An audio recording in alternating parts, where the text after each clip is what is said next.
This is the world news on your premium talk radio, Today 95.1 FM, Port Harcourt. I am Queen Chima. The headlines. President Tinubu says Nigeria now respected globally. Vice President Shatima urges 50% reduction in road crash death by 2030. At the foreign scene, President Putin insists Russia willing to fight to achieve all objectives if Ukraine fails to agree to deal. Now the detail. President Bola Tinubu says his administration's bold economic reforms, which aim to restore Nigeria to its enviable position, are achieving favorable results, bringing respect to the country from across the globe. The president stated this at the State House when he received His Imperial Majesty Oba Gandhi Afolabi Oladuni Aloye Orumogege III, the Shon of Ogbomosholand, in audience with some other royal fathers. Disclosing this in a statement, presidential spokesman Bayo Onanuga said the president reiterated that the country's economy is now stable and attracting interest from around the world. On his administration's achievements, the president listed the establishment of the Nigerian Education Loan Fund, NELFund, to ensure that no student would drop out because of poverty. Meanwhile, the presidency has announced that Nigeria recorded its strongest fiscal performance in recent history, mobilizing 20.59 trillion naira in revenues between January and August 2025. According to the figures, the collections represent a 40.5% increase compared with 14.6 trillion naira in the same period of 2024, with non-oil sources contributing 15.69 trillion naira, 3/4 of the total.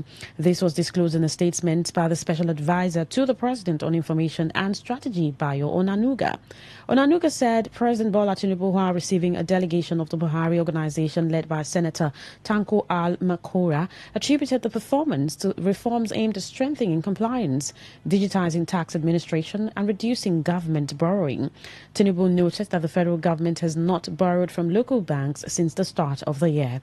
Onanuga explained that the president said increased revenues have translated into record disbursements to subnational governments. Vice President Kashim Shettima has called for concrete and collaborative efforts to reduce road crash fatalities and injuries in Nigeria by 50% by the year 2030. Shettima urged stakeholders to embrace global best practices and implement realistic strategies to enhance safety on the nation's highways. He made the call at the 8th annual lecture series of the Federal Road Safety Corps in Abuja. The event brought together government officials, transport experts, and road safety stakeholders to discuss the theme Road Safety Management and Emerging Transportation Trends, Global Partnership and Optimal Performance. FRSC had revealed that between January and June 2025 alone, 5,281 crashes were recorded, involving 39,793 individuals. The FRSC stated that of these, 2,838 lives were lost, while 17,818 people were rescued. In his keynote address, Shettima described the theme as timely and relevant, noting that it aims to address the growing challenges in the road transportation sector by drawing on international best practices. Well, the African Democratic Congress, ADC, has called on the federal government to immediately take responsibility for completing the long-abandoned National Library of Nigeria project in Abuja, warning that a national monument of such importance should not be left to private charity. The party was reacting to recent comments by First Lady Oluremi Tinubu, who announced her intention to support the library's completion as part of her birthday celebrations.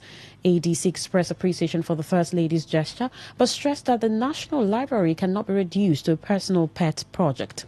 According to the party, the National Library, established by an Act of Parliament in 1964, is a custodian of Nigeria's collective memory and intellectual heritage. It stated that its completion and long-term maintenance must be prioritized through transparent, sustainable and predictable national funding, not through goodwill donations. A violent attack was reported at the venue of a solidarity rally organized by a socio-political group linked to the African Democratic Congress ADC and its support groups in Igoutat community, Ikore local government area of River State. Eyewitnesses told Today FM that suspected political thugs stormed the venue and ordered early arrivals to leave peaceful or face dire consequences for associating with ADC coalition. Some female victims who spoke with Today FM recounted their ordeal, alleging that the attackers fired gunshots to disperse the gathering. Despite the disruption, they maintained their commitment to the cause of former Governor Rotimi Amechi. They asked me to drop at the old police station with 11 women that I was. We just drop. I entered that. They said, no, stop. I'm coming for Amechi rally. They said, no, nothing like Amechi, nothing like Amechi. All of one woman don't break. Hey, boy, the woman, all of us were running now, the woman now, better, my own. So they greeted me. So most of them just hailed me. And they asked me, I said, what am I coming for? Am I for them? I said, no. Are you people for ADC? They say, oh, have I gone to ADC? That this place is not for ADC. I should go. That they are respecting me because I'm a strong woman. I saw 3 boys. They are all my men. So I asked them. They said that they are just coming from the office now. That the chairman have given them go ahead to make sure that the ADC meeting is not hold. The national coordinator of ADC support groups, Anayo Akubweze, who also confirmed the incident, warned politicians to play by the rules. In River State, ADC is strong. And because the opposition party has noticed that we are strong and stronger than them, they are resorting to violence. Because we are not violent people, not at all. That is why we have decided to obey the instruction of our leaders, not to quarrel, not to fight, not to retaliate. As peace-loving people, peace-loving party. A federal high court sitting in Port Harcourt has fixed October 13, 2025 to hear a suit filed by a civil society organization, the Initiative for Freedom, Conflict Prevention and Social Integration, FREECON, against President Bola Tinubu, the Attorney General of the Federation, the River State Sole Administrator, the River State Independent Electoral Commission, RISEC, and its chairman.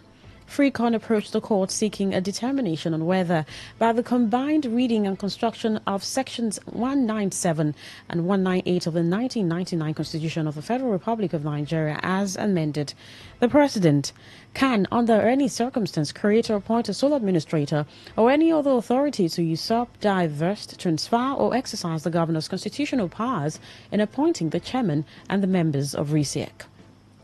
The group is also contending that the court should determine whether, by the combined effect of the relevant constitutional provisions, the sole administrator, retired Vice Admiral Ibokete Ibas, whom they argued is not recognized by the Constitution, has the statutory authority to appoint the RISEC chairman and members responsible for organizing, undertaking, or conducting elections across the 23 local government areas of River State. Today FM's Uchendu Joe reports that when the matter was called in court, Counsel for the People's Democratic Party applied to join in the suit.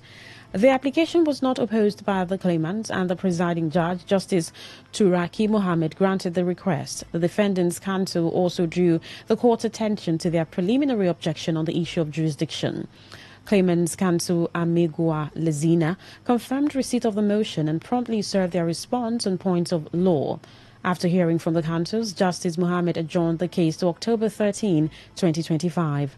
The adjournment automatically removed the proceedings from the vacation court schedule. You're listening to the World News on Today 95.1 FM, Voice of the People. After the break, more news, foreign and sports stories. Do stay with us. Every day, every hour, when the big stories break, depend on our 24-hour news team to bring you the latest. Today, 95.1 FM.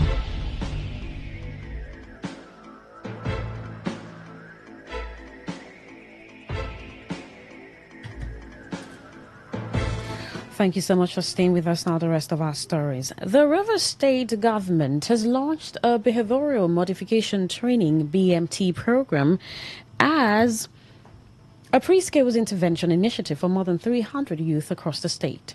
The initiative, tagged Vanguard Initiative, is being implemented by the Ministry of Youth Development to reshape mindsets, instill discipline and build commitment among young people before they are enrolled in empowerment or vocational schemes.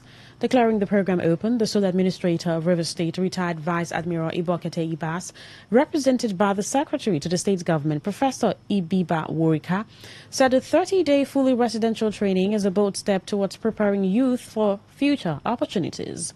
Explained that the program is designed to transform participants by helping them drop negative habits, embrace positive behaviors, and position themselves for greater prospects. It is about what can get you much higher in life. It's not handouts that you get from government or from any set of people, however they are called. It's your attitude, your attitudinal chemistry, your behavior, your ideological predication. Realization that behavioral modification is key, transforming our youths on a much more positive footing. In simple words, it means training our young people to drop bad habits, take up good ones, and prepare themselves for a brighter future. This initiative is not just a program, it's a bold step, a movement and a commitment to shaping the future of Rivers State through the transformation of our young people. In Rivers State, our youths are like the strong tide of the river.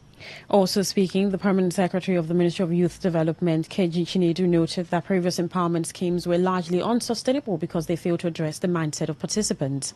According to her, the ministry has now adopted a train-to-engage model to replace the old train-to-dump approach, adding that participants would undergo intensive training in areas such as ICT, compressed natural gas, CNG conversion, digital fashion design, vocational skills including shoe and bag making, as well as agri-business. The journey to this day has been deliberate and intentional.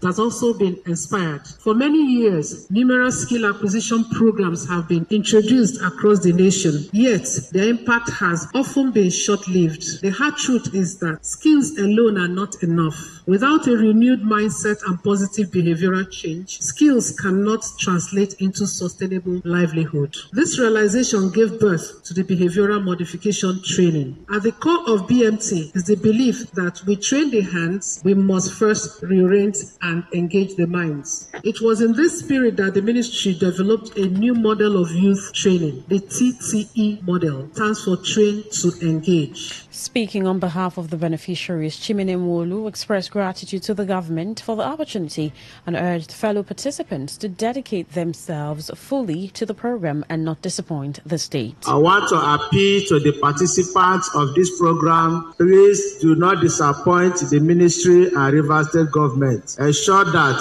you put your energy, your time, and resources together to gain this knowledge. As the wiser say, we say that knowledge is power, and that power of knowledge is wealth. Let's join hands together to make Rivers State great again. A total of 300 youth from the Niger Delta region have graduated from the Niger Delta Development Commission Technical Skills Training Program in various areas of specialization. The NDDC Executive Director, Projects Victor Antai, who, while addressing the youth during the graduation ceremony at the NDDC Event Center in Port Harcourt, said the training program was part of the Commission's efforts to curb restiveness, create employment, and reduce poverty among the people. This was contained in a statement issued by the NDDC Director of Corporate Affairs, Seledi Thompson Wakama, and to newsmen. Antai, who spoke on behalf of the Managing Director, Samuel Obuku, explained that the training in the areas of pipe fitting, scaffolding, forklift operations, and sandblasting was meant to fill the job vacuum in the oil and gas industry. He noted that the effort to develop human capacity for the people of the Niger Delta region to learn and benefit from the training program was in alignment with the renewed hope agenda of President Bola Tinubu. The president of the Association of Niger Delta Upland Communities in River State, Issa Mohammed Ubiri, has advised the government and the company that recently took over operations of the Rumekwe manifold to stop, in his words, wasting time and resources on flushing exercises aimed at reopening the facility, insisting that the blockage of the manifold remains an act of the gods and not man-made. He demanded the return of the storage camp farm, allegedly relocated from the Rumekwe to Boni, as well as the production camp base moved to Ebema in Unelga, and called for the full implementation of the Nigerian local content law as conditions for reopening the manifold. The community leader recalled how Rumekwe was left without meaningful benefits after the war, despite losing resources that could have spurred development. He assured that the manifold could be reopened within 7 days if the government and the company meet the outlined demands. We Well, the way forward is when the company will get to Rumekwe's demand. Because I've told them that this is not a physical matter, it's a spiritual matter. As a publicity one of West Africa, I remain the highest mechanic to put that place in order. The gods have to do it. I've said it severally what happened, that when the protests and people came to invade the people there, that before the gods rose and shut the place down. Till the next 20 years, that place will remain like that. Through me, for them to reopen their manifold. 7 days is okay. What I've been battling for nearly 2 years now. 7 days, I probably see one can put it in order. Like one, there's the way they humiliated this community, which the gods. They took the production camp to Ebema after the war. They took the Sodech Bonnie after the war. Left Rumekwe with that note. Once they implement the Nigerian local content law, Rumekwe community will start flourishing. And they also know that there must be a damage. Mohammed Obiri further cautioned the company against awarding contracts to individuals from Rumekwe without first resolving the pending issues with the people, warning that any firm that does so risks paying double for the same contract. From today, henceforth, as they have heard me on this name, any further dealings with any Rumekwe person in any of the companies operating within this zone 5, without a proper negotiation, put the money for the order, such company will be risking himself, either by project, either by cleaning or remediation, either by contract or scholarship. Such contract or scholarship must be repeated twice. I put it to them that they should stay away from Rumekwe people. They should make sure that money returns back to operation. Barely 2 years ago, the manifold previously operated by Shell Petroleum Development Company Limited was shut down shortly after protesters were dispersed. The United States government has donated $32.5 million to the World Food Program to support food and nutrition assistance for conflict-affected communities in Nigeria. In a statement, the U.S. Embassy in Nigeria said the funding will provide food assistance and nutrition support to internally displaced persons in the northeast and northwest regions. The support, according to the embassy, is targeted at saving lives and alleviating the suffering of vulnerable groups, particularly women and children. In August, the United States announced a $93 million emergency food assistance program for 13 nations, including 12 in Africa, to address worsening hunger and malnutrition. The U.S. Department of State said the program will provide ready-to-use therapeutic food for nearly 1 million children suffering from severe malnutrition. According to the U.S. government, some of the benefiting countries are Haiti, Mali, Niger, Ethiopia, Sudan, South Sudan, Nigeria, Madagascar, Central African Republic, Democratic Republic of Congo, Djibouti, Kenya, and Chad.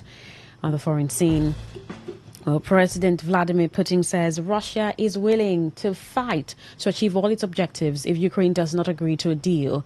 Putin made the remarks in China after attending a huge military parade seen as a challenge to Donald Trump and the U.S.-dominated world order.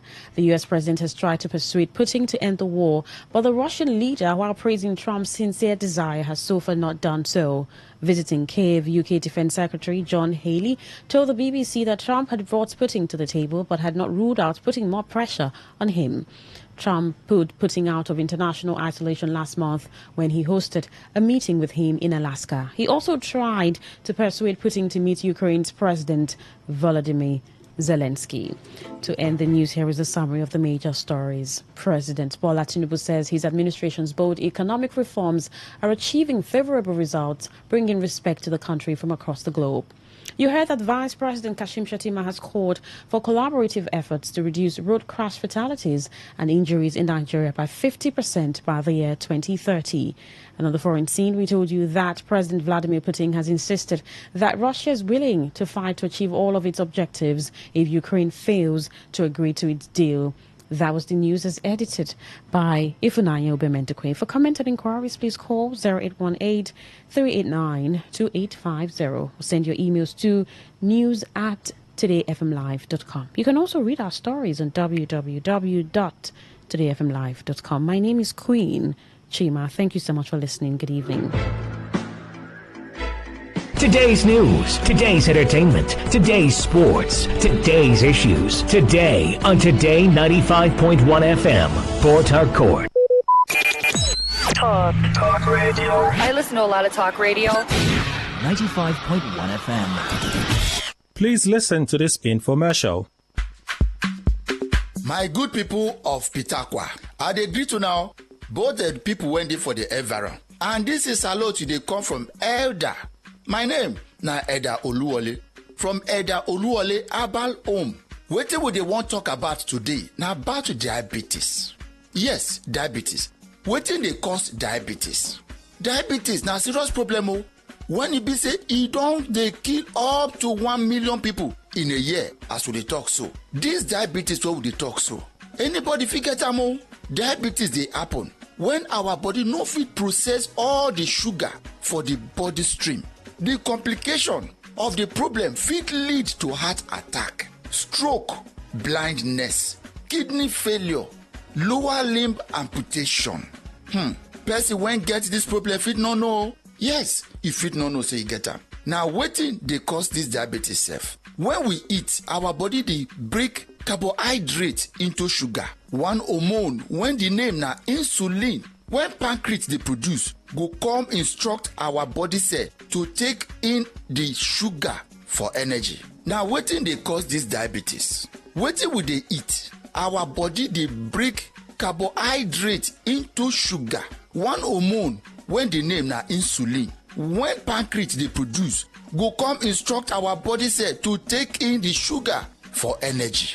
Insulin na the hormone for our body when dey produce pancreas, when dey help the body to absorb sugar and glucose. Na different type of diabetes na im dey o. The first one, the pancreas go stop to produce insulin, so glucose go gather for the bloodstream. This one dey happen when infection don overtake the body. The second one, the pancreas no dey produce enough insulin, so e go dey work like say e no get energy. Na be say e go dey work swegbe. Wetin be the symptom of this diabetes wey we dey talk about so? You go dey feel tasty, you go dey piss anyhow, especially for night. You go dey tire like say you carry heavy load. You go come dey lose weight. Your eye sef e no go dey see clearly again. If you come get wound nko, na im be say the wound no go gree go again. If wetin we dey talk about so dey worry you, abeg make you go see your doctor for more advice. Remember, the person wey bring una this enlightenment program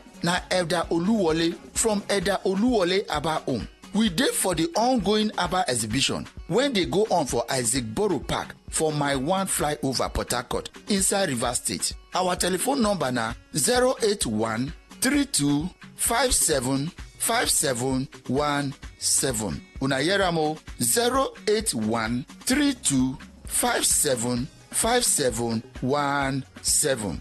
And we dey for stand 8. I call am again, stand 8. Remember say diabetes, the main wahala na when blood no flow wella for your body and e no reach the different part of the body when the blood suppose reach. Na there the risk of nerve dey start o. Your body no go dey feel well again. You go dey feel pain all over your body. Your eye sef e go follow the wahala. Your wound, before you know, wound don show for your leg. When this happen, you no go fit dey walk like a real man because too much sugar don enter your body. Abeg o, take care of yourself. Make madam no ask you, oga, how far? Big man food no be for small pikin now. As a man, when your body no fit saddle like a soldier as a man, you no go fit stand gidigba. That sign sef don show say the blood vessel e don dey block o. That one also sef fit cause risk of heart disease, nerve damage, kidney damage, eye problem, even skin problem and hearing problem. If you dey experience any of this is what we talk so, abeg go see your doctor. My name again na Elder Oluwole from Elder Oluwole Herbal Home. We dey for the herbal exhibition for Isaac Borough Park my one flyover for inside the Port Harcourt. Our stand na stand 8. You hear am again o, stand 8. You fit gree us for 081 32 57 5717. I greet una, my country people. Stay healthy.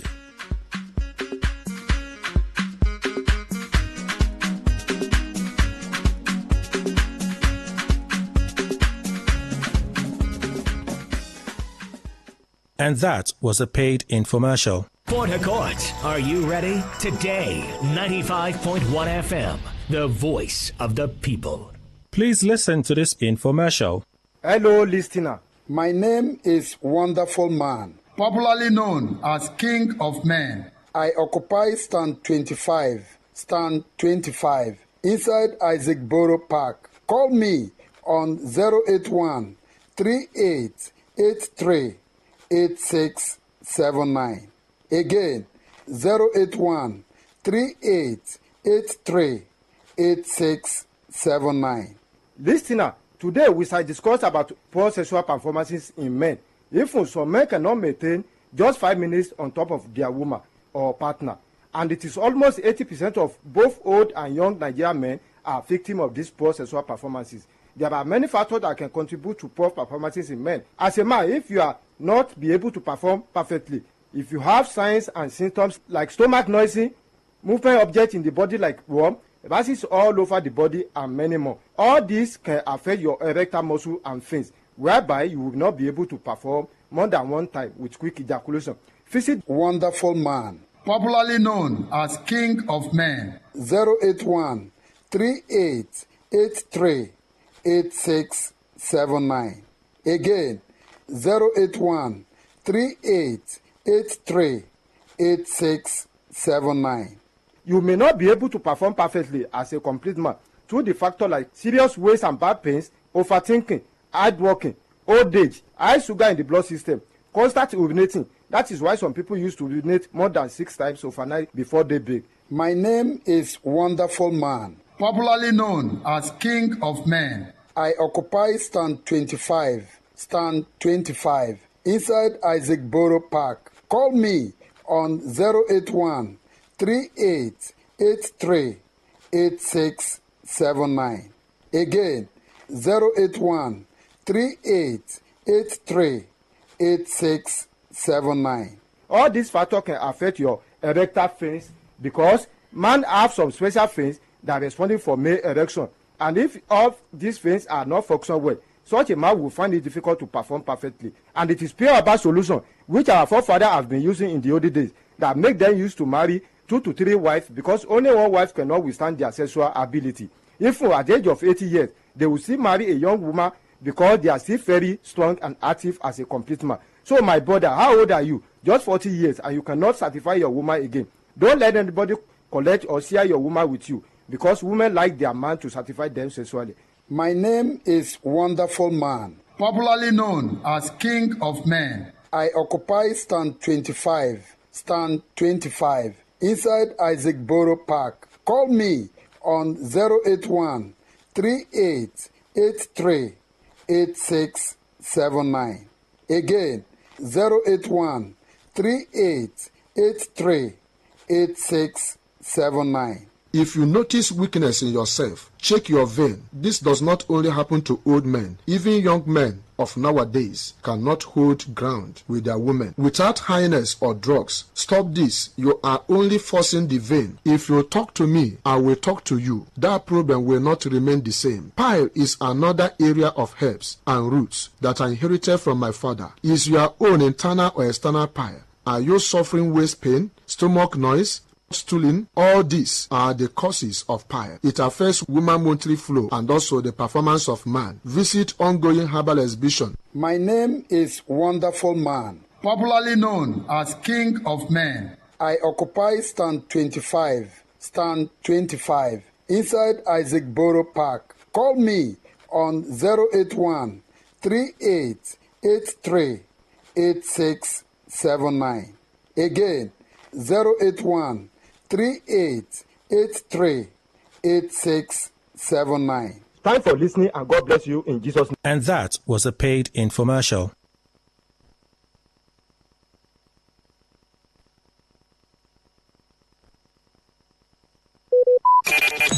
Talk radio. I listen to a lot of talk radio. 95.1 FM.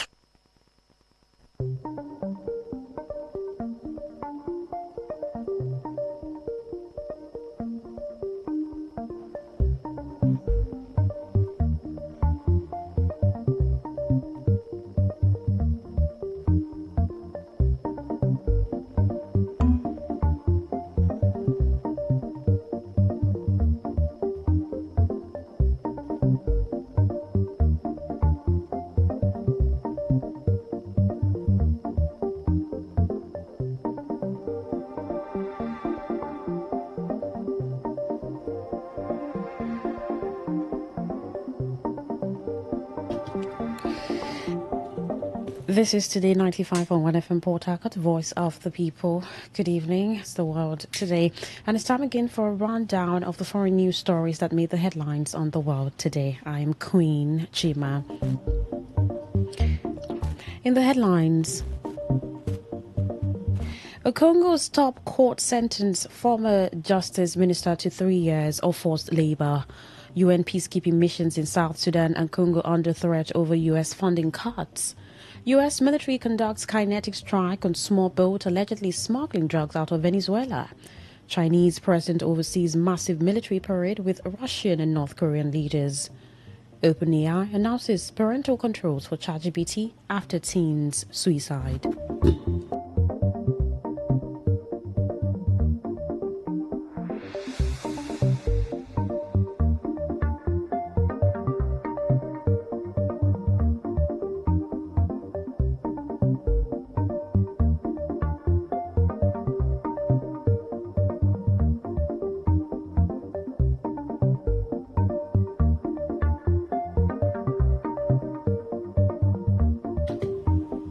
Now the news in details. A top court has sentenced former Justice Minister Constant Muntaba to 3 years of forced labor after convicting him of embezzling $19 million in public funds. The money was intended for prison construction projects in the country's north. The court ruled that Muntaba acted with the intent of illicit enrichment and bypassed legal procedures.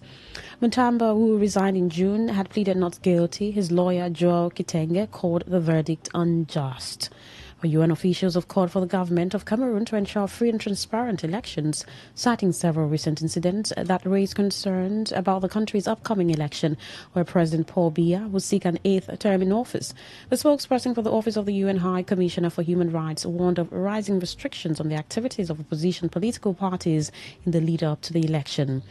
During the bi-weekly press briefing in Geneva, Jeremy Lawrence also spoke about the ban of certain gatherings, the exclusion of some political figures from the race, and irregularities in voter registration. The 92-year-old president announced in July that he would seek re-election, ending speculation that he might step aside. Sudan has appealed for international aid after a landslide wiped out an entire village in the western region of Darfur, killing an estimated 1,000 people. The Sudan Liberation Movement Army, while appealing to the UN and international groups for help to recover the bodies, said the village of Tarasin was completely leveled to ground. The rebel group disclosed that only one person survived in the village, stressing that the magnitude of the disaster is immense. However, the ruling Sovereign Council in Khartoum said all possible capabilities have been mobilized to support the area. Footage shared by the Mara Mountains news outlet showed a flattened area between mountain ranges with a group of people searching the area. Meanwhile, the United Nations peacekeeping missions are facing significant financial pressure as United States budget cuts could limit their ability to protect civilians in countries like South Sudan and Democratic Republic of Congo. Recall that U.S. President Donald Trump last week unilaterally consumed $4.9 billion in foreign and already approved by Congress. This includes more than $800 million dedicated to international peacekeeping operations. UN peacekeeping spokesperson in New York said without sufficient resources, they will be doing less with potentially serious implications for peace and security. He said financial constraints could significantly limit their ability to protect civilians in Democratic Republic of Congo and South Sudan. Away from Africa to the rest of the world.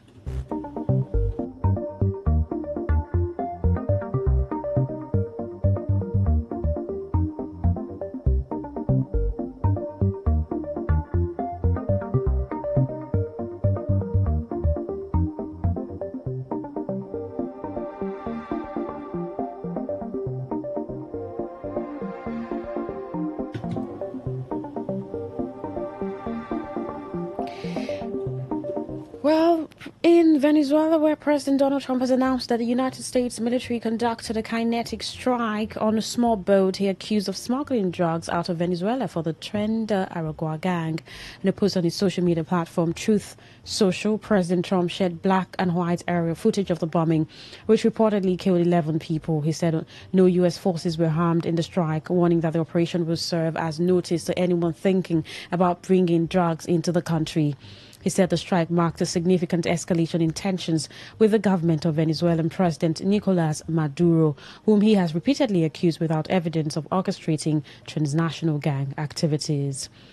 Hundreds of military and civilian lawyers working for the United States Department of Defense will serve as immigration judges temporarily.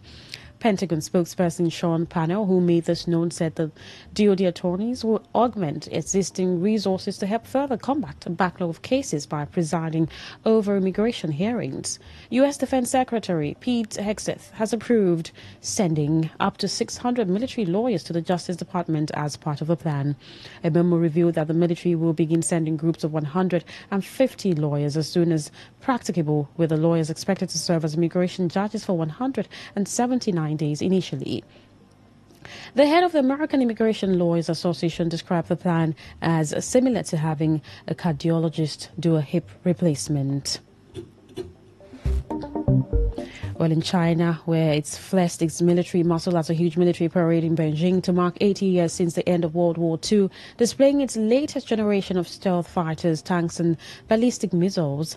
The parade through Tiananmen Square today was overseen by Chinese President Xi Jinping, who is also the head of the country's military and the Chinese Communist Party.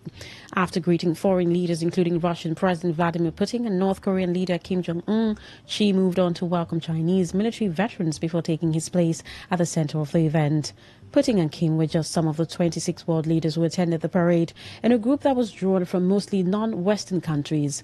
Xi watched the parade from the Gate of Heavenly Peace before making a speech to assembled members of the People's Liberation Army, Navy and Air Force, stating that China would continue to adhere to a path of peaceful development. The Chinese leader said that lessons from the war were as relevant now as ever. Well, Thailand's acting Prime Minister, Humtham Wechayachai, has submitted a petition to dissolve parliament. This is after the largest opposition party backed a rival candidate to lead the country following the recent Thai court decision to remove Prime Minister Pentaktam Shinawatra from office. The House dissolution decree, submitted today by the ruling Pheu Thai party, is now awaiting royal approval. People's Party leader Nathathong told reporters that his party's 143 lawmakers had agreed to support Thai leader Anutin Chanviraku. In Pakistan, at least 11 people have been killed in what police officials suspect to be a suicide bombing targeting a political rally in southwestern Pakistani city of Quetta. The report said the bomb went off in a parking area as the people were leaving the rally. A senior leader of the Balochistan National Party, Mengal Shadid Tareen, also confirmed that explosion occurred in the car park after the rally was concluded and that several party members were wounded. Hundreds of workers from the BNP from the Balochistan province gathered Qatar's Shawani Stadium to observe the anniversary of the party founder Sadar Ataullah Mengal's death. As emergency services struggle to reach remote villages, hope of finding survivors in the rubble of homes devastated by a powerful earthquake in eastern Afghanistan has continued to fade off. In Kunar's Nogal district, victims remain trapped under destroyed structures and were difficult to rescue. Magnitude 6 earthquakes hit the mountainous region bordering Pakistan on Sunday, leaving residents huddled in the open air for fear of powerful aftershocks and desperately trying to pull people from other flattened buildings. The governing Taliban authorities said the earthquake has killed at least 1,411 people and injured 3,124 others. The vast majority of the casualties were in Kunar province, with a dozen dead and hundreds hurting nearby Nengarah and Lagman provinces.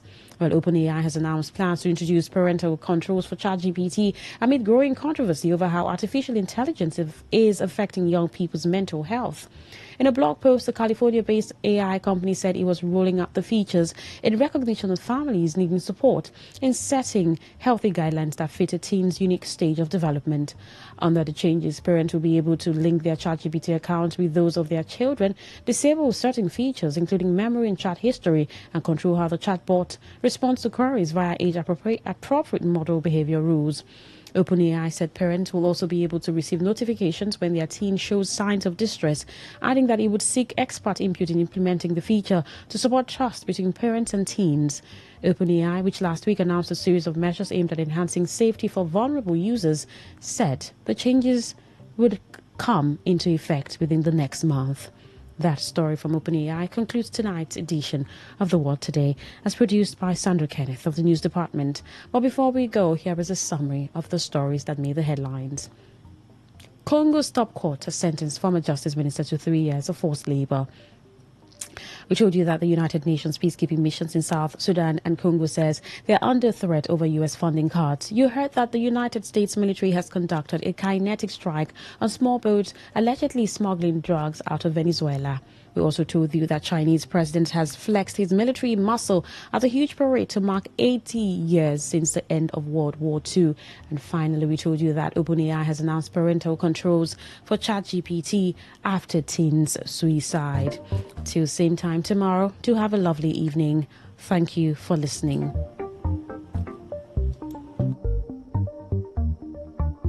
Today's news, today's entertainment, today's sports, today's issues. Today on Today 95.1 FM, Port Harcourt.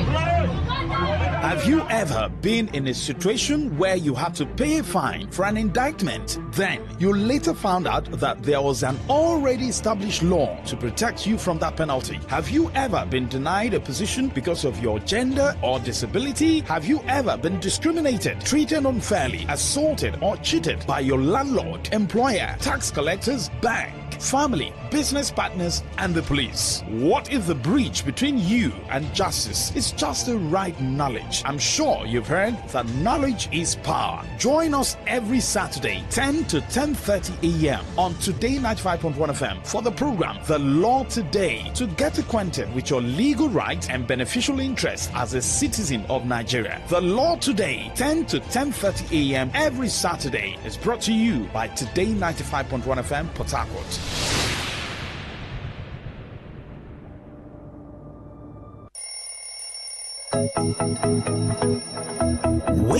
Wake up to today's quest, where breakfast on the radio is full course. We start with some motivation to ignite the spark in you for a great day. Then a full interactive sports show on Sport Attack 6:30 a.m. Unbeatable and concise news reports on the world news at 7 a.m. and our newspaper review segment now 7:30 a.m. Oh yes, 7:30 a.m. The scoops and the commentaries from my esteemed panelists. Today's quest, 6 a.m. to 11 a.m. on Today 95.1 FM, Port Harcourt. Miss it, you miss out.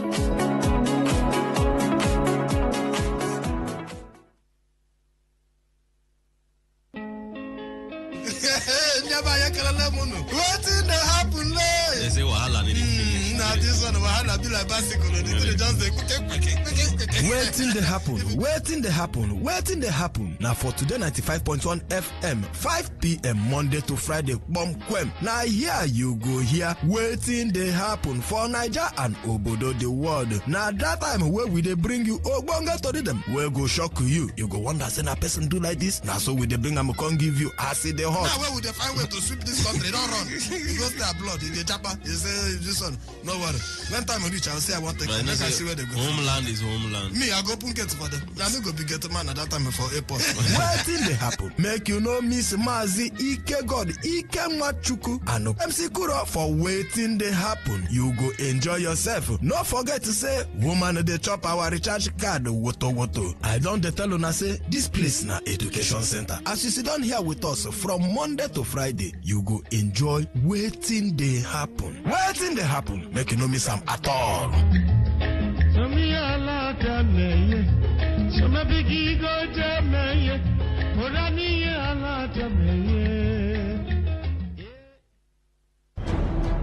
Goal for Bolt, and again! Catch all the latest and trending sports stories on Sports Attack on your premium talk, news, and sports radio station. 6:30 a.m. every weekday. Has stolen it after that.